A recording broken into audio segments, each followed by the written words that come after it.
I'm Nisha from On the Job. I come with the 14 years of experience into recruitments, and in the last 2 years, I've started this company called On the Job, where we try and connect students to the corporate experiences. We try and connect students to real people who are in the corporates or who are recruiting.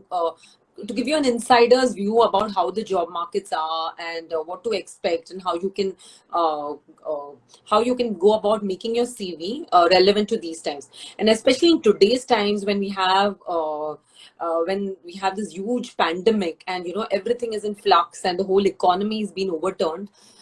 It becomes even more relevant to understand what's going to happen, what is going to happen in different countries, and when are we going to come out of this, and how do we keep ourselves afloat in these kind of situations. So, in an endeavor to connect to recruiters across the world, I'm very happy to welcome Samantha from NEMAP Consulting, Australia. Hi, Samantha. And Hi, how hi. are you? Hi. Finally, after like Finally, 20 after minutes. a lot of connectivity issues, we connect. And I wanted Samantha to take us through the landscape in Australia in terms of students and in terms of job seekers. So first of all, how is it overall in this COVID situation? Like as compared to other countries, is there a complete lockdown, or are the industries working? Are the markets working? And how are things going there? All right, great. So just probably give you a bit of information. So I'm also my experience is recruitment. So I've worked in recruitment within Australia, but I've just recently started a consulting firm, and it purely focuses on helping immigrants Okay. or any foreigners just navigate in Australia when it comes to employability. So just to maybe answer your question, so obviously COVID-19 came, and I think pretty much the effect that it's had on other continents, it's had the same effect on Australia. The lucky part about Australia is that I think the government sort of noticed the effects much quicker, and people went into lockdown much quicker. So we were able to sort of um, hold off in terms of just how much the economy was affected. So at this stage, majority of companies are back in operation. Most people have been operating throughout the COVID era, but it's just a lot of people have been working from home.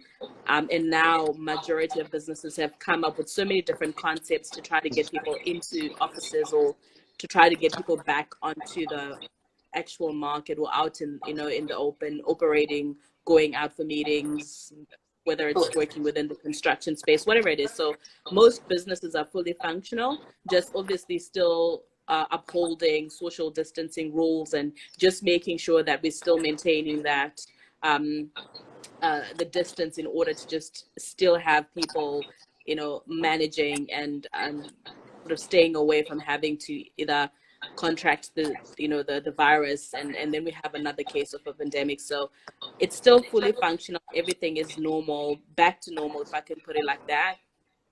So that's wonderful to hear, because this is one of the few countries, I mean, in the sense everybody, even developed countries like US and a lot of countries in Europe are in a very a paralyzed mode. So this is something really good to hear. Yeah. I just wanted to ask you, Samantha. So what are the kind of uh, job profiles that could be currently available in the market? Suppose it's a thing. What are the kind of job profiles which would be still available? Like. So, okay, so I'll give you a bit of a scenario because different situations would work across industries. So, what you find in one industry, you find completely different in another. What's happening at the moment is that when COVID hit, a lot of the manufacturing, retail industries were fully fledged. They were very functional. So those are your essential services because people were panic buying and all of that. So there was a need for more workers in that space. So for a short period of time, Australia went into a phase where they were hiring a lot of contractors. And this is the time when a lot of students, especially the smart ones, managed to maximize on getting casual jobs and managed to maximize on getting their foot in the door with some of these bigger brands like your big retail companies who sell food products or personal care products and whatever it is, we manufacture as well. So people maximize during that time. And then now post-COVID, companies are back on track with hiring. So it doesn't matter what industry you're in. So whether you're in construction or you're in the essential services or you're in the healthcare space or you work in social services or you work in the IT space, which is mostly the professional services, whether it's accounting, finance, banking and finance, telecommunications, all of those industries are fully functional, and if all their services are in need, and people are being employed and people are back at work. Most of the industries that let go of people were industries that had to close down completely, that had to shut off their operations, and that's mostly trade and tourism, and obviously transport as well. So which is like your Qantas, it's an airline, so international travel has been banned. So Qantas has to shut down. Hotels, no one is going to be traveling, so hotels have to shut down. Restaurants are closed. So some of those businesses were the ones that were affected the most by COVID. Now they're slowly going back into motion where they're sort of reopening slowly, still manage that social distancing rules, but at least they're going back, and there's a bit of traction you find in those spaces. Oh, that's really good news, because with the kind of gloomy news that we hear everywhere, so this at least there is some kind of a hope thing. I just wanted to understand, for students who are currently there already in Australia, so how do they go about this job process, and how do they go about like applying for internships or say jobs? What is the process that they should go through? So when it comes to job applications, especially for graduates or students, I always say this. So there's something that people always need to be mindful of, which is the fact that the world we live in is constantly changing. So what used to work 5 years ago or 2 years ago, even last month, does not necessarily apply in this season. So you always have to be on the lookout for what's working in the season that you are intending to apply for work, right? So right now, COVID-19 has hit. A lot of countries are sort of like in a downturn. So what you're noticing is that there's a lot of people who are in the job market looking for work. So graduates are sort of having to compete against people that are professionals, people that have got a lot of work experience, people that don't necessarily need training on the job. They just hit the ground running. So because of that, you need to be very much aware of the fact that the market is very tight. The marketplace is very tight in terms of the jobs that are available for you. So the competition is even harder. So if there's 50%, if 25% of the market is available to graduates, it means that out of all the graduates that are in the market, you need to make sure that you're cut above that 25%. Correct. Right. But the jobs are there. So like I was checking on the internet today, there's over 2,000 jobs for graduate programs that are listed on the job sites in Australia. And this is just one job site. So which means that companies are hiring graduates. It means that internship programs are going on. It means that companies are on the lookout for graduates. So two things: either companies are hiring for a current need or they are hiring for a future need. Because what businesses tend to do is that they like to see like people to express an interest, right? Now, an expression of interest does not necessarily mean that the job is actually there, but companies always like to be on the lookout for good quality graduates. So they're almost like talent pooling, right? Especially in this market where there's too many of them, so they can't hire all of them. So they start talent pooling, see who are the good ones. The moment the work becomes available, they go after the good ones. Okay, so that right now what they're doing is collecting CVs. The talent pooling is collecting CVs and like keeping a bench ready, so that when they can hit the industry when it starts, right? That's what you're trying to say. Okay, great. Fantastic, yeah. Yeah. And what are the typical, like, what would be the approach, especially for, say, students or graduates or fresh graduates right now? See, you are mentioning about LinkedIn, and then can you also take us through that as well as the other, like, networking sites, or maybe even the job boards which you would recommend, so that, students could tap those? Yeah, so I mean, at the moment, so one thing, there's a lot of job boards. So obviously, depending on wherever you are, you can go and seek. If you're in Australia, you go and seek. There is Indeed is still a job board that's used worldwide. There's careers. So you basically the idea is for you. LinkedIn is probably the biggest because a lot of companies like to advertise on LinkedIn nowadays. So you search for jobs on LinkedIn. You put notification reminders on LinkedIn. The trick is in not to apply for every job that has a title that you feel, just because you're an engineer doesn't mean that an engineering graduate program is suitable for you, right? So you have to be really strategic in what you apply for. So if you're going on LinkedIn, you maximize on the jobs that are on LinkedIn, making sure that you meet the requirements of the jobs that are on there. If it's Seek, or if you decide, okay, you don't want to have to apply directly on these job sites, the best way or the other methods that you use to find employment or find jobs is by being a part of associations, right? So if you're an engineer, the best way to get into the engineering space is by associating with engineers. So you network with them, right? And the best place to find these networking associations is on LinkedIn. Just Google to see what associations can I get in as a mechanical engineer, or what associations can I Okay. join if I'm an information technologies expert. Join these associations and you start networking. So networking is not necessarily going to an event. It could be sometimes just being a part of a seminar, sometimes just online seminars. These days, there's a lot of online things that are being done, and you'd be amazed at how just your name popping up or you asking a question, a very smart question on Yes. a sermon or whatever, can actually make you stand out. There's a lot of things that you can do to just cultivate Okay. people knowing about you. So it's not about physically applying for a job, but it's also just about your brand, your name brand,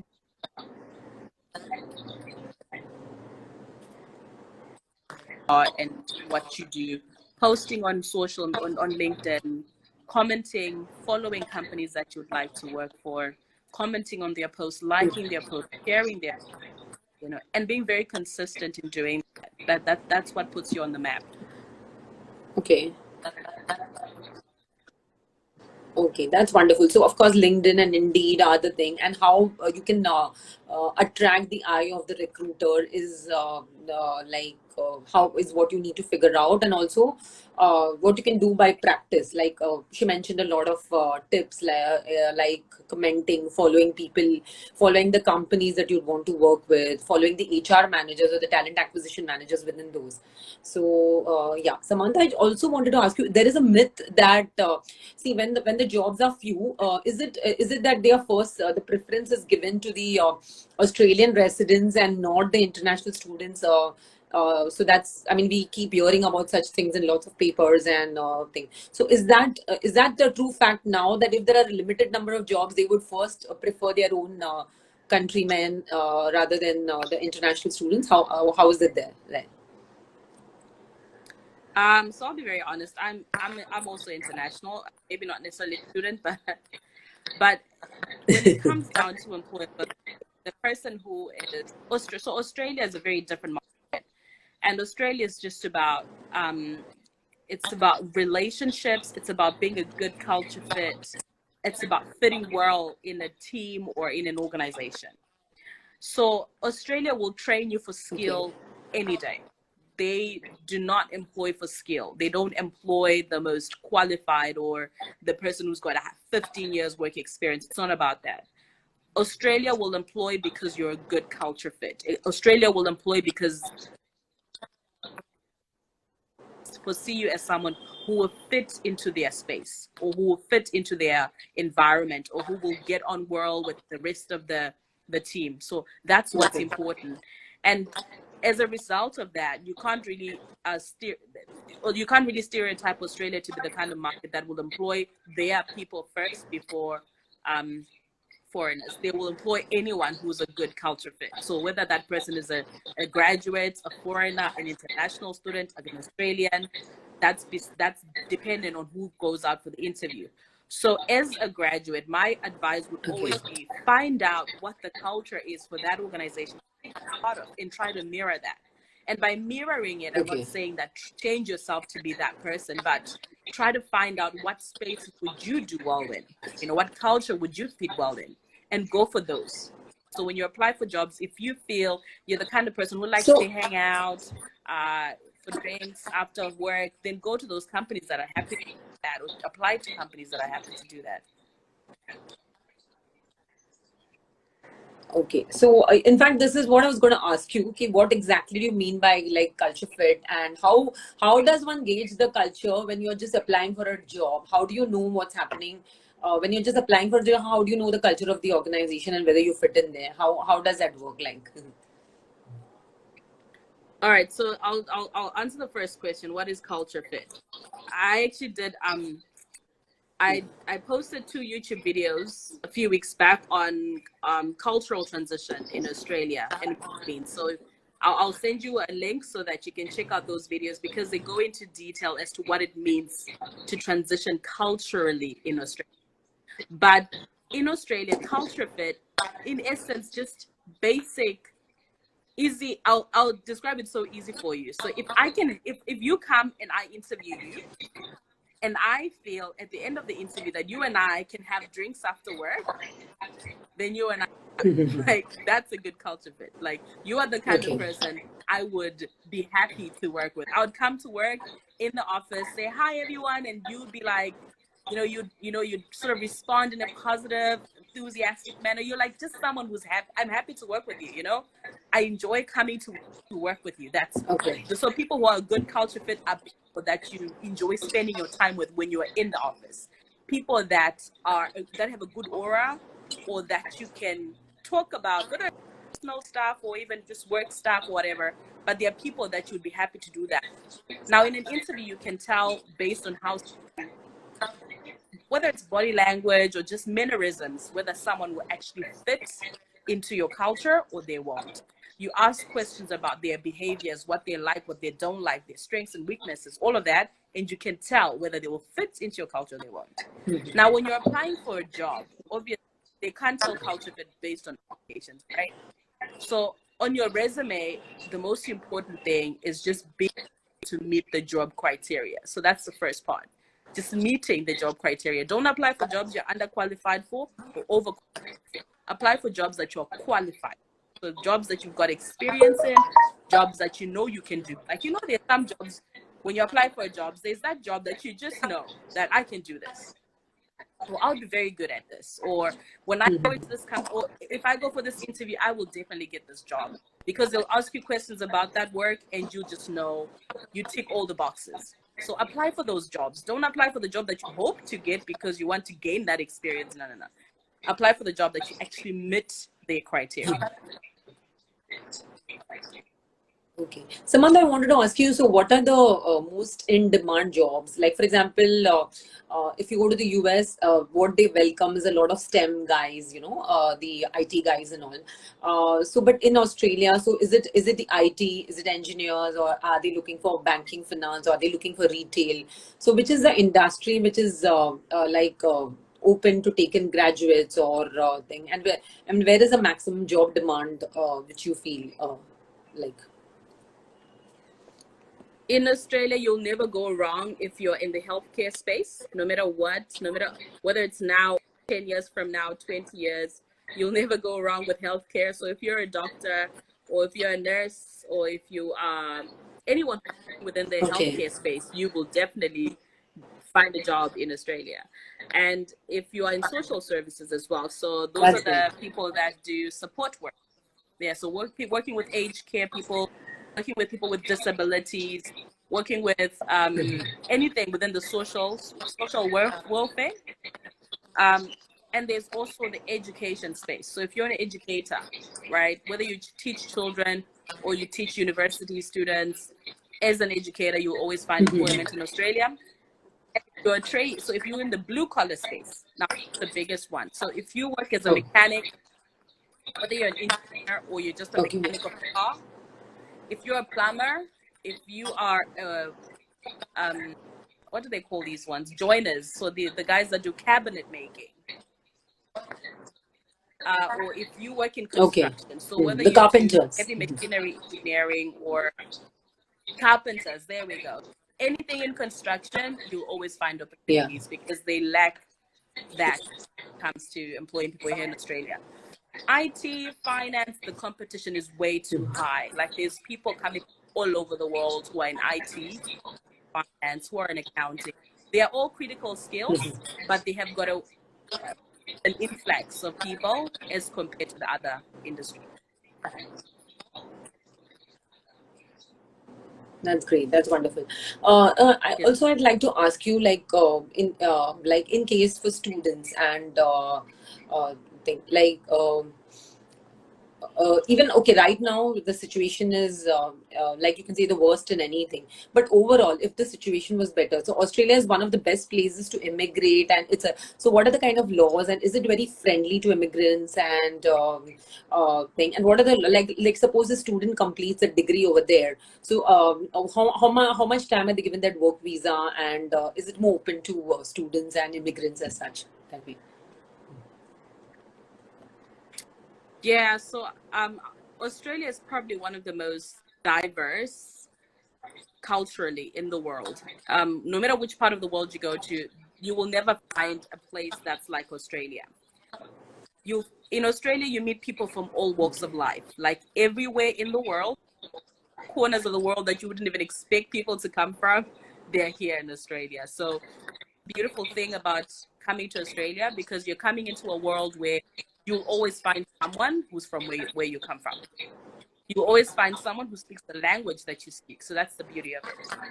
And when it comes to employability, Wow. if you come here as a graduate, the trick is in coming here as a graduate to study a critical skill. So if you come as a graduate and you do an MBA, for example, because maybe you've got a Bachelor of Administration and you then come here to do an MBA, there's a very high chance that you will not find work, because they've already got an influx of Australians Okay. that are studying administration or that do MBAs. So if it's not a critical skill, there's no need for your skills. You can come, you can study, but there's a very high chance that you'll have to go back home. Unless if you then decide to go live in regional Okay. places. But even that is still hard, right? So the trick about migrating to Australia is to make sure you're migrating and you are either studying a critical skill or you are working in a critical industry. Does that Okay. make So sense? what you're trying to say is there should be some niche that you're bringing in, something extra, which not a general business administration course, but some kind of a niche, and which you bring in, and that is more likely to kind of land you a job and help you immigrate and stuff like that, right? Right. So are there any questions? Absolutely. Whoever is there could yeah, could type in some questions, and in case you'd like to know about it, and thing. So right now, like, I mean, is travel open? Are people from other countries allowed to enter Australia? And like even for students and all, is it online? The courses are they online or are they offline, or how is it over there currently? So at the moment, everything is still online. They haven't opened the borders to international travelers, and they probably won't be opening borders anytime soon. There was word Okay. last month that came out that they're negotiating to reopen the borders to international students, but that hasn't been finalized. The plan was to make sure that international students actually managed to come back in July, but they still haven't opened that up, so it hasn't been announced. So now it's just about keeping your ears out, always Okay. searching the internet to see what's being said about international students. Yeah, I guess the situation is so fluid that there is definitely, I mean, no clarity about what's happening and things like that. So we have one question, which is are students getting internship opportunities currently in Australia? Is it happening, or yeah, I think she answered that, but yeah, please, Samantha, go ahead with that. Yes, so just to answer your question, Yeah. graduates and international students are getting internships. I did mention earlier that at the moment there's over 2,000 jobs for graduates on the internet listed on just one site. So two.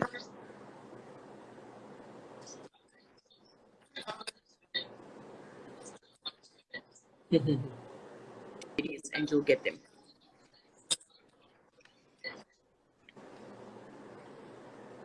Yeah. Hello.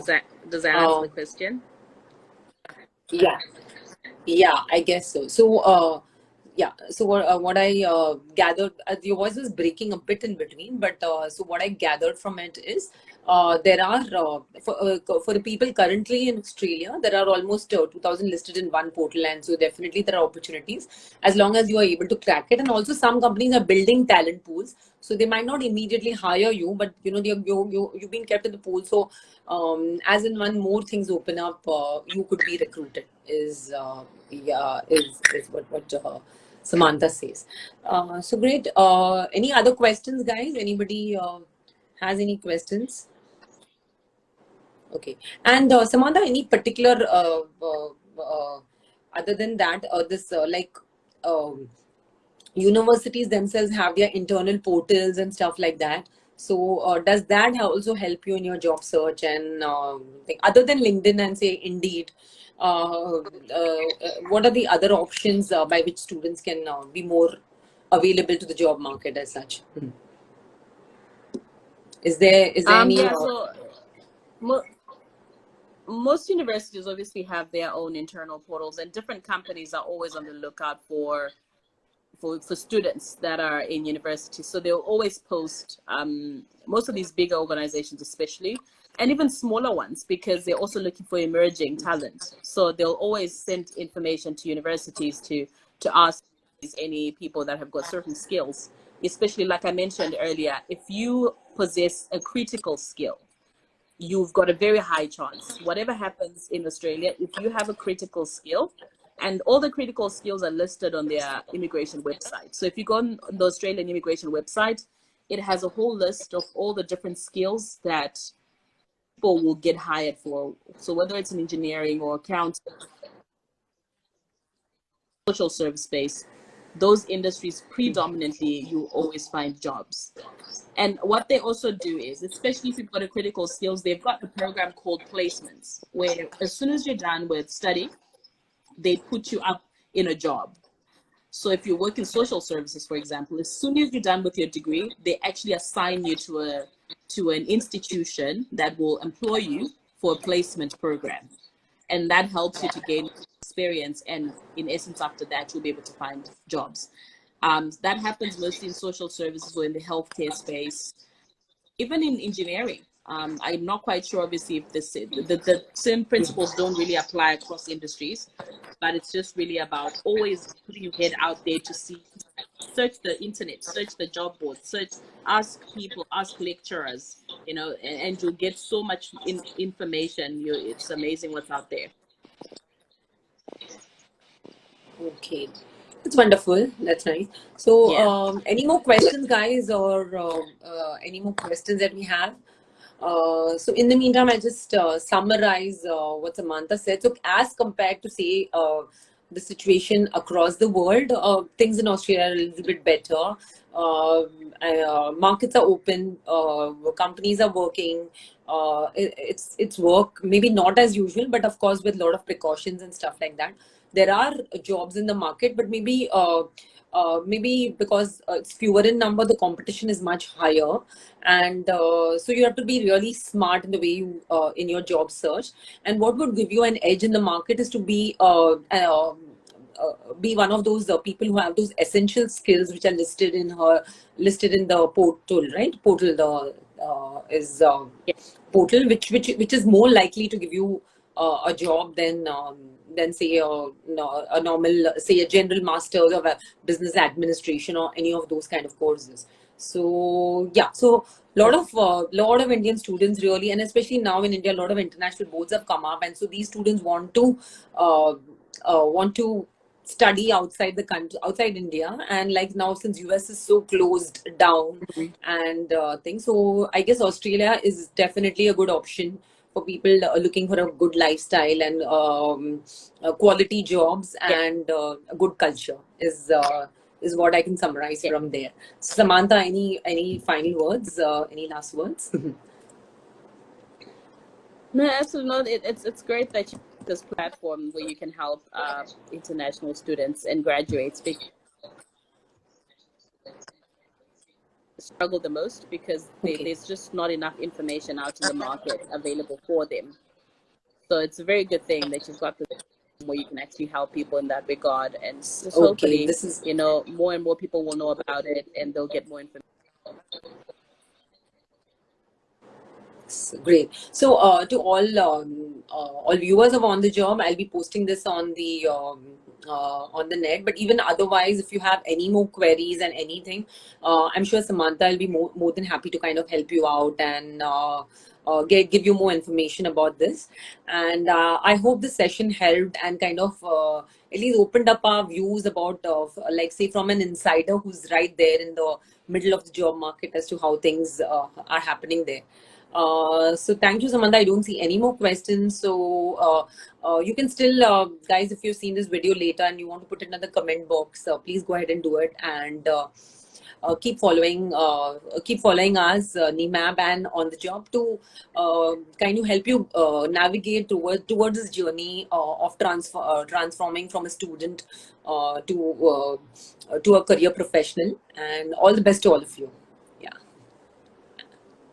And thank you, Samantha. Thank you so much for being with us. It was an amazing, it was an amazing experience, though in spite of all the issues that we had in terms of network connection. But yeah, let's keep in touch and yeah. Thank you so much. Yeah, absolutely. No worries. You have a good day. Bye. Yeah, thank you. Thank you so much.